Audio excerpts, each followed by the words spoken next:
마태복음 4장. 그 후에 예수께서 성령께 이끌려 광야로 가셔서 시험을 받으셨다. 그곳에는 마귀가 대기하고 있었다. 예수께서는 밤낮으로 40일 동안 금식하며 시험에 대비하셨다. 그러다 보니 허기가 극에 달했고 마귀는 첫 번째 시험에 그 점을 이용했다. 너는 하나님의 아들이니 이 돌들한테 말해서 빵덩이가 되게 해보아라. 예수께서 신명기를 인용해 답하셨다.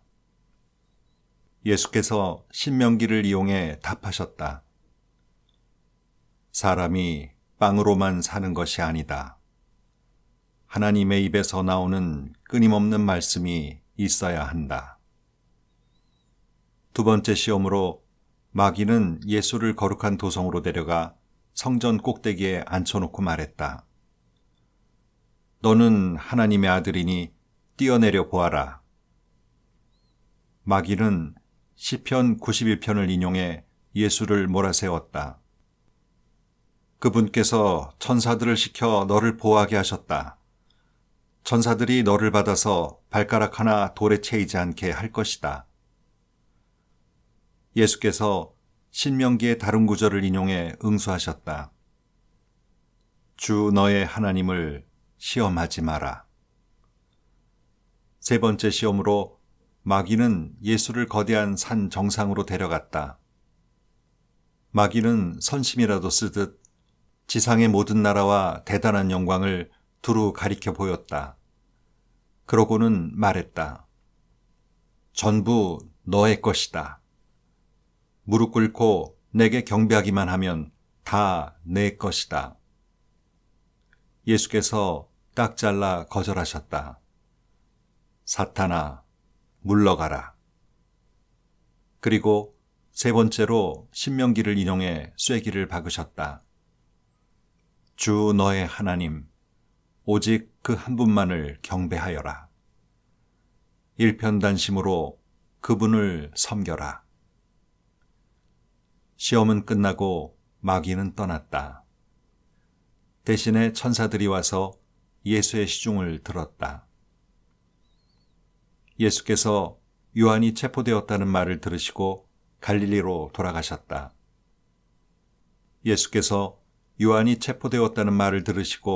갈릴리로 돌아가셨다. 예수께서는 고향 나사렛을 떠나 스불론과 납달리 기슭에 자리한 호숫가 마을 가버나움으로 가셨다. 이로써 이사야의 설교가 성취되었다.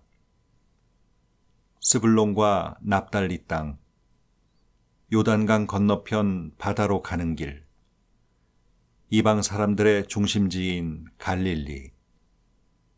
평생 어둠 속에 앉아 있던 백성이 큰 빛을 보았고 칠흑같이 어두운 죽음의 땅에 앉았던 그들이 해돋는 것을 보았다. 이사야의 이 예언 설교는 예수께서 말씀을 전하기 시작하신 순간에 갈릴리에서 성취되었다. 그분은 요한의 마지막 말을 이어받으셨다. 너희 삶을 고쳐라. 하나님 나라가 여기 있다. 예수께서 갈릴리 호숫가를 걸어가시다가 두 형제, 곧 시몬과 안드레를 보셨다. 그들은 호수에 그물을 던져 고기를 잡고 있었다. 고기잡이는 그들의 평소 직업이었다. 예수께서 그들에게 말씀하셨다. 나와 함께 가자. 내가 너희를 새로운 어부가 되게 하겠다. 잉어와 가물치 대신에 사람을 낚는 법을 가르쳐 주겠다. 그들은 아무것도 묻지 않고 그대로 그물을 놓아두고 그분을 따라갔다. 호숫가를 좀 더 가다가 그들은 다른 두 형제, 곧 세베대의 아들 야고보와 요한을 만났다. 두 형제는 아버지 세베대와 함께 배에 앉아서 그물을 손질하고 있었다. 예수께서는 그들에게도 똑같이 제안하셨고 그들 역시 배와 자기 아버지를 버려두고 곧바로 그분을 따라갔다. 예수께서 거기서부터 온 갈릴리를 두루 다니셨다. 예수께서는 회당을 집회 장소로 삼아 사람들에게 하나님의 진리를 가르치셨다. 하나님의 나라가 그분의 주제였다. 바로 지금 그들이 하나님의 선하신 통치 아래 있다는 것이었다. 또한 예수께서는 질병과 잘못된 생활로 고통받는 사람들을 고쳐주셨다. 로마의 지배를 받던 시리아 전 지역에 소문이 퍼졌다. 사람들은 정신질환, 정서질환, 신체질환 할 것 없이 아픈 사람이면 누구나 데려왔다. 예수께서는 그들 한 사람 한 사람을 고쳐주셨다. 점점 더 많은 사람들이 모여들었고 그 행렬은 끝이 없었다. 갈릴리에서 온 사람들 외에도 호수 건너편 데가볼리에서 사람들이 무리지어 왔다. 예루살렘과 유대에서 온 사람들도 있었고 요단강 건너편에서 온 사람들도 있었다. 5장 예수께서 자신의 사역으로 인해 큰 무리가 몰려드는 것을 보시고 산에 올라가셨다. 예수께 배우고 그분께 인생을 건 사람들도 함께 올라갔다. 조용한 곳에 이르자 예수께서 자리에 앉으셔서 산행에 함께한 사람들을 가르치셨다. 예수께서 하신 말씀은 이렇다. 벼랑 끝에 서 있는 너희는 복이 있다. 너희가 작아질수록 하나님과 그분의 다스림은 커진다. 가장 소중한 것을 잃었다고 느끼는 너희는 복이 있다. 그때에야 너희는 가장 소중한 분의 품에 안길 수 있다. 더도 말고 덜도 말고 자신의 모습 그대로 만족하는 너희는 복이 있다. 그때 너희는 돈으로 살 수 없는 모든 것에 당당한 주인이 된다. 하나님께 입맛이 당기는 너희는 복이 있다. 그분은 너희 평생에 맛볼 최고의 음식이요 음료다. 남을 돌보는 너희는 복이 있다. 그렇게 정성 들여 돌보는 순간에 너희도 돌봄을 받는다. 내면 세계, 곧 마음과 생각이 올바른 너희는 복이 있다. 그때야 너희는 바깥 세상에서 하나님을 볼 수 있다. 경쟁하거나 다투는 대신에 협력하는 모습을 보여주는 너희는 복이 있다.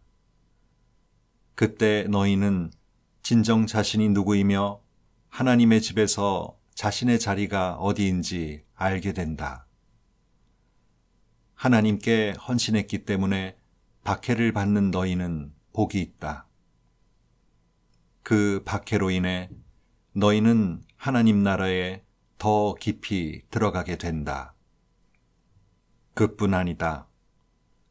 사람들이 내 평판을 떨어뜨리려고 너희를 깔보거나 내쫓거나 너희에 대해 거짓을 말할 때마다 너희는 복을 받은 줄로 알아라.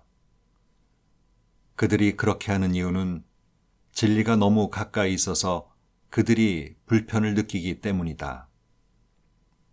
그런 일이 일어날 때 너희는 기뻐해도 좋다. 아예 만세를 불러도 좋다. 그들은 싫어하겠지만 나는 좋아하니 말이다. 온 천국이 박수를 보낼 것이다. 또한 너희만 그런 일을 당하는 것이 아님을 알아라. 내 예언자와 증인들은 언제나 그런 고생을 했다. 너희가 여기 있는 이유를 말해주겠다. 너희는 소금을 쳐서 이 땅에 하나님 맛을 드러내라고 여기 있는 것이다. 너희가 짠맛을 잃으면 사람들이 어떻게 경건의 맛을 알겠느냐? 너희가 쓸모없어지면 결국 쓰레기통에 버려질 것이다. 이렇게 말할 수도 있다. 너희는 빛이 되어 세상에 하나님의 빛깔을 드러내라고 여기 있는 것이다. 하나님은 감추어둘 비밀이 아니다. 우리는 이 비밀을 훤히 드러낼 것이다. 산 위에 있는 도시만큼 훤히 드러낼 것이다. 내가 너희에게 등불을 들고 있게 한다면 설마 너희는 내가 너희를 통 속에 숨겨두리라고는 생각하지 않을 것이다. 나는 너희를 단 위에 둘 것이다.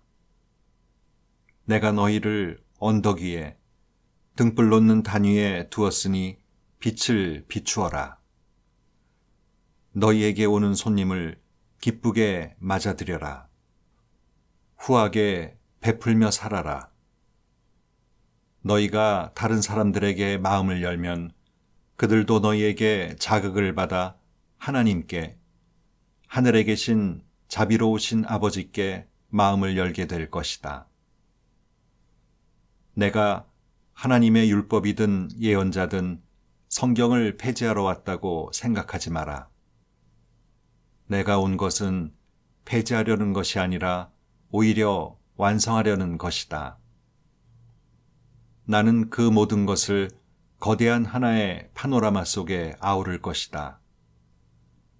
하나님의 율법은 하늘의 별과 너희가 발을 딛고 있는 땅보다 더 현실적이며 영속적이다. 별들이 다 불타버리고 땅이 닳아 없어진 뒤에도 하나님의 율법은 살아서 역사할 것이다. 하나님의 율법에서 가장 작은 항목이라도 하찮게 여긴다면 너희 스스로를 하찮게 여기는 꼴밖에 되지 않는다. 그러나 그 율법을 진지하게 대하고 다른 사람들에게 그 길을 보여주면 너희는 천국에서 영광을 얻을 것이다. 옳게 사는 문제에서 너희가 바리새인들보다 훨씬 낫지 않으면 천국에 들어갈 생각은 아예 하지 말아야 한다. 너희는 옛사람들에게 주어진 살인하지 말라는 계명을 잘 알고 있다. 내가 너희에게 말한다. 누구든지 형제나 자매에게 화만 내도 살인을 범한 것이다. 무심코 형제를 바보라고 부르면 너희는 법정으로 끌려갈 수 있다. 생각 없이 자매에게 멍청이라고 소리치면 지옥불이 너희 코앞에 있다. 가장 단순한 진실은 말이 사람을 죽인다는 것이다. 이런 문제에서 나는 너희가 이렇게 행동하기를 바란다. 네가 예배당에 들어가서 헌금을 드리려는데 갑자기 어떤 친구가 너에게 원한을 품고 있는 것이 생각나거든 헌금을 내려놓고 즉시 나가 그 친구에게 가서 화해하여라. 반드시 그렇게 하고 난 뒤에 돌아와 하나님과의 일을 마무리하여라. 또는 네가 길거리에 있는데 옛 원수가 다가와 말을 건다고 하자. 한시도 지체하지 말고 네가 먼저 나서서 그 사람과 화해하여라.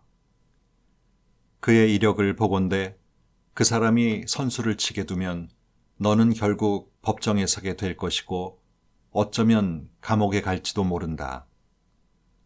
그렇게 되면 너는 엄청난 벌금을 물지 않고는 거기서 나오지 못할 것이다. 너희는 남의 배우자와 동침하지 말라는 계명도 아주 잘 알고 있다.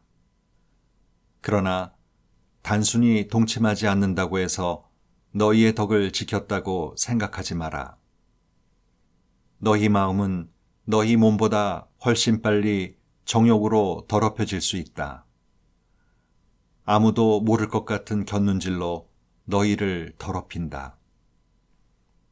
이 일이 실제로 쉬울 것이라고 생각하지 마라. 네가 도덕적으로 순결한 삶을 살고 싶다면 너는 이렇게 해야 한다. 내 오른쪽 눈이 음흉하게 곁눈질하는 것을 알아차리는 순간에 너는 그 눈을 멀게 해야 한다. 한눈으로 살 것인지 아니면 도덕적 쓰레기 더미에 내던져질 것인지 너는 정해야 한다. 또 남을 해치려고 내 오른손을 드는 순간에 너는 그 손을 잘라버려야 한다. 내 존재 전체가 영원히 쓰레기 더미에 버려지느니 차라리 피 묻은 몸뚱이로 사는 것이 낫다. 성경에 누구든지 아내와 이혼하는 자는 아내에게 이혼 증서와 법적 권리를 주고 합법적으로 하라고 한 말을 기억하느냐? 너희 중에는 이 규정을 자신의 이기심과 변덕스러운 마음을 포장하는 구실로 이용하거나 합법적이라는 이유만으로 옳은 척하는 사람이 너무 많다. 제발 가식은 그만두어라. 아내와 이혼하면 너희는 아내를 간음하게 만든 책임이 있다. 또 그렇게 이혼한 여인과 결혼하면 너희도 자동으로 간음하는 자가 된다. 법을 구실 삼아 도덕적 타락을 미화할 수 없다. 그리고 마음에 없는 말은 아예 하지 마라. 이 권고는 우리 전통에 깊숙이 박혀 있다.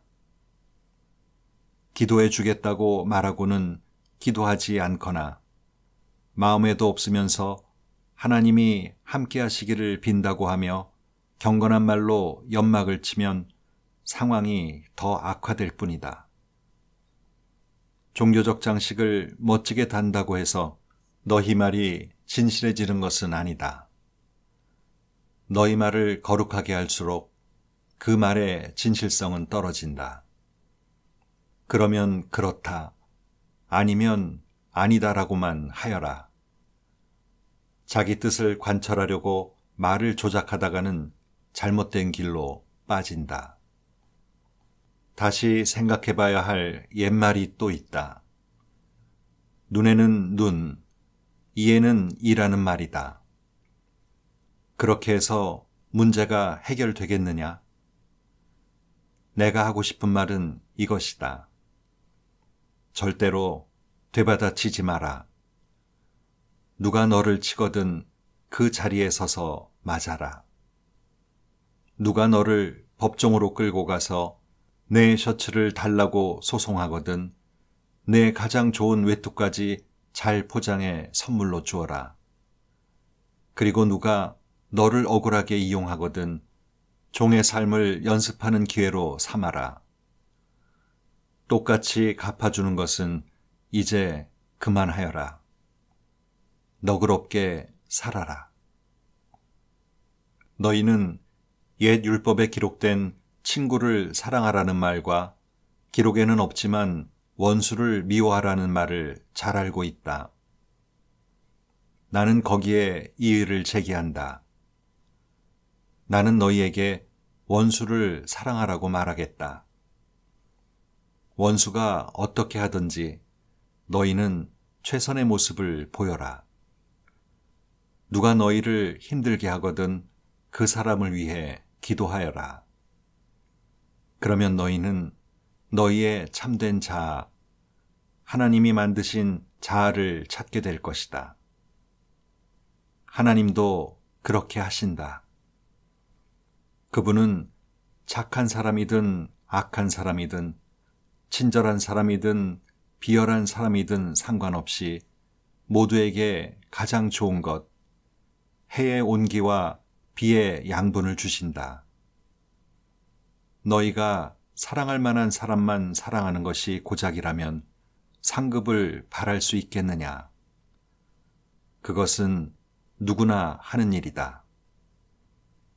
너희가 만일 너희에게 인사하는 사람에게만 겨우 인사한다면 상급을 바랄 수 있겠느냐?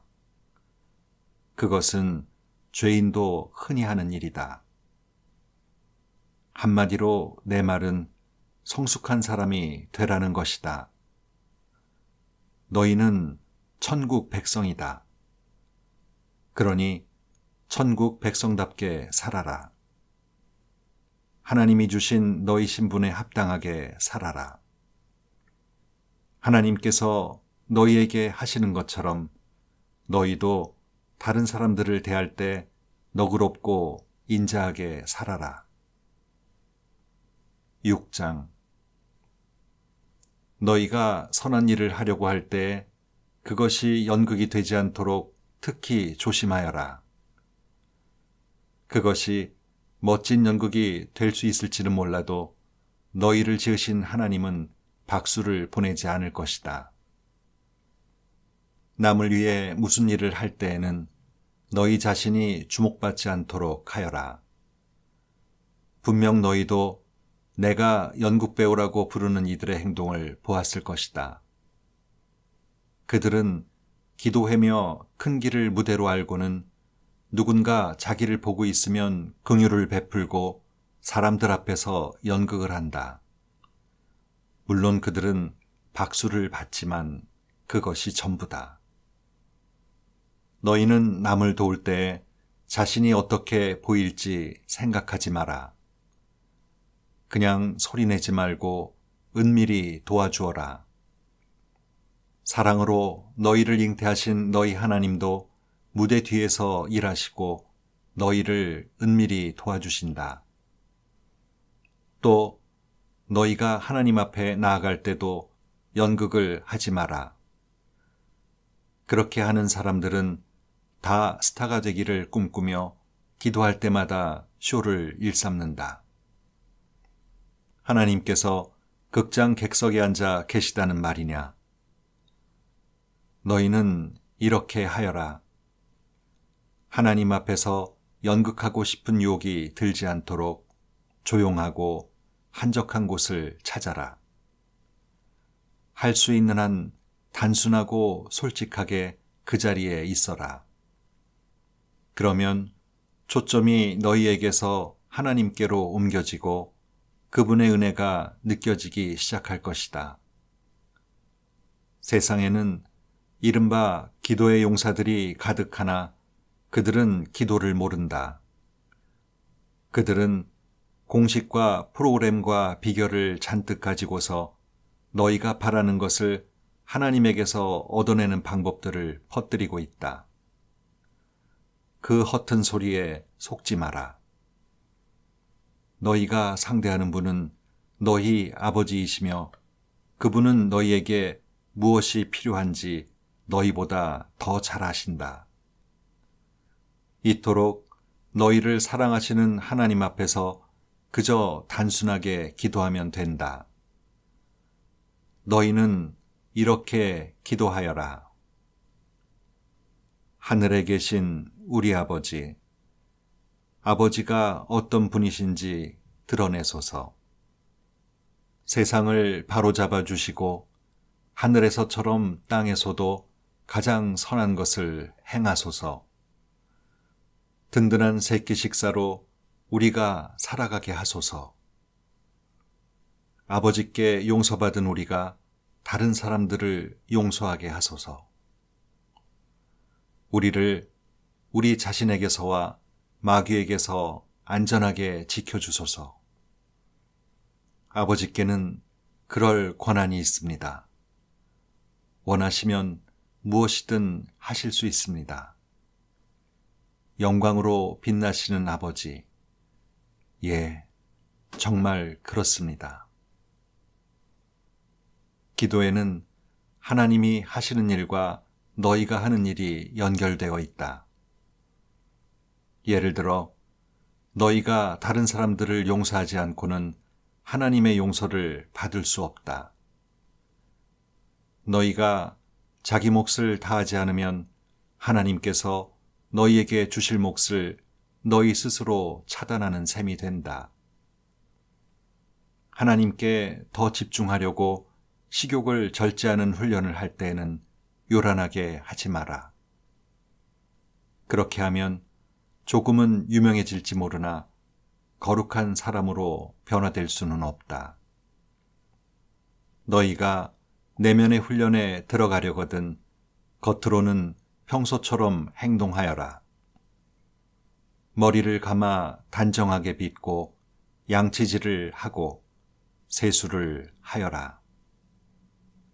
관심을 끌려는 수법은 하나님께는 필요 없다. 그분은 너희가 하고 있는 일을 그냥 지나치지 않으시고 두둑이 보상해 주신다.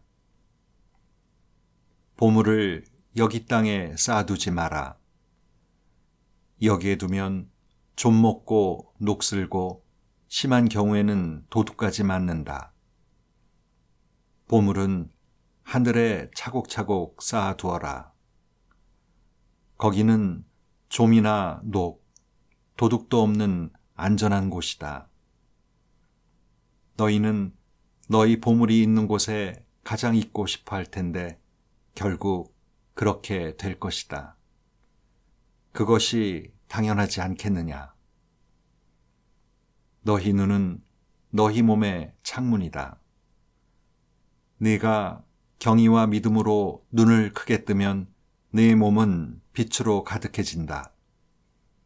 네가 탐욕과 불신으로 곁눈질하고 살면 내 몸은 음습한 지하실이 된다.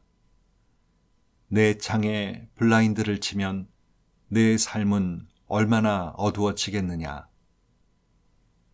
너희는 한꺼번에 두 신을 예배할 수 없다. 결국 한 신은 사랑하고 다른 신은 미워하게 될 것이다. 한쪽을 사모하면 다른 쪽은 업신여기게 마련이다.